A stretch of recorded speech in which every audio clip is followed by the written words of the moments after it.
For nearly a century, Germany, Japan, and the United States dominated the global car industry. But in just 36 months, that dominance has been broken. Mercedes watched its profits drop by 28%. Porsche lost 92% of its bottom line in a single year. And Volkswagen announced 50,000 job cuts. Behind every one of these losses is a single name: BYD. Until 2003, they produced nothing but simple rechargeable batteries.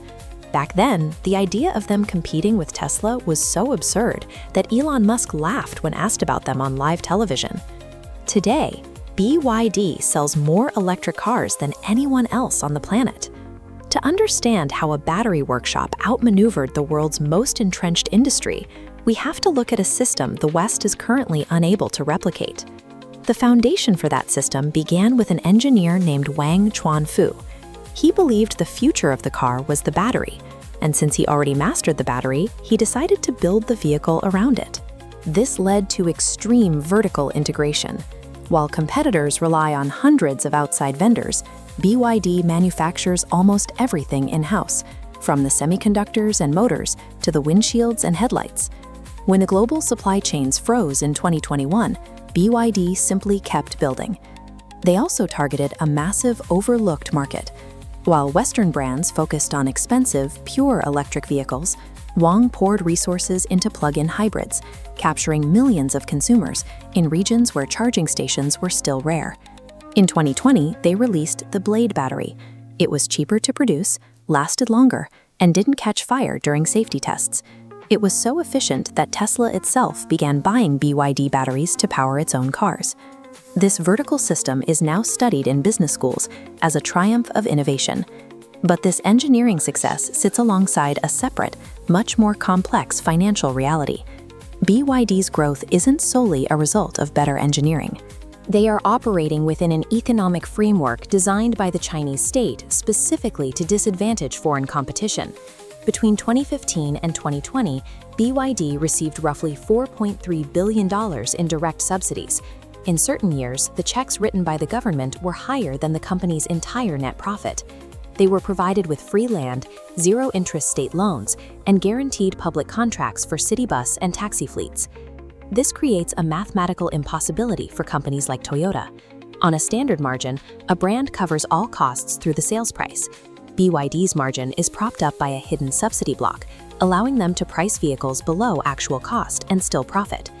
This is the central tool of Xi Jinping's Made in China 2025 strategy. The goal of that plan was for China to dominate 10 global industries, and BYD was chosen to capture the automotive sector. Western governments are now responding with tariffs, but the objective has already been met. The state support allowed BYD to lock in the global supply chain, leaving the legacy industry fighting for a market that is already transformed. However, that expansion has created significant internal pressure. New financial analysis suggests BYD's debt is drastically underreported, potentially reaching over 320 billion yuan, nearly 8 times the official figure. This timeline illustrates cash management. The industry standard pays suppliers within 60 days, but BYD waits 275 days. By delaying payments 9 months, BYD turns suppliers into an unpaid bank. This hidden debt misses the balance sheet, but heavily weighs on the company's stability. There are also questions regarding their sales volume. To hit monthly targets, some dealerships use zero-mileage used cars, registering thousands of new vehicles to shell companies just to count them as sold. Evidence of this appears in fields across China, where thousands of abandoned, brand-new BYDs are left to rust, despite being recorded as officially sold.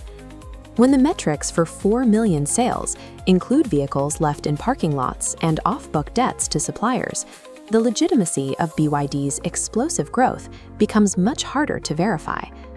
Structural problems are now affecting the cars themselves. In late 2024 and 2025, BYD was forced to issue massive recalls due to steering defects and short circuits that could lead to spontaneous fires. Their international expansion is also facing legal challenges. In Brazil, the Labor Ministry is prosecuting the company for conditions at a factory site, described in court documents as involving 14-hour days and confiscated passports. The financial data is also beginning to shift. Net profits dropped by 19% in 2025, and global sales fell significantly in early 2026. Even the Chinese government has warned that the current price war is unsustainable. This combination of hidden debt and artificial demand has led analysts to draw comparisons to Evergrande, the real estate giant whose collapse shook the entire Chinese economy. Whether that comparison holds, the fact that the name Evergrande is being used at all indicates that the BYD success story is far more precarious than it appears from the outside. This economic strategy is not limited to cars. The same system of state-backed expansion and hidden debt is being applied to other global industries. The China 15th Five-Year Plan provides the explicit roadmap for this. It names every sector Beijing intends to capture next, using the exact same tools that disrupted the automotive market. Business leaders who continue to rely on traditional market rules will likely be caught off guard. The shift that reshaped the car industry is only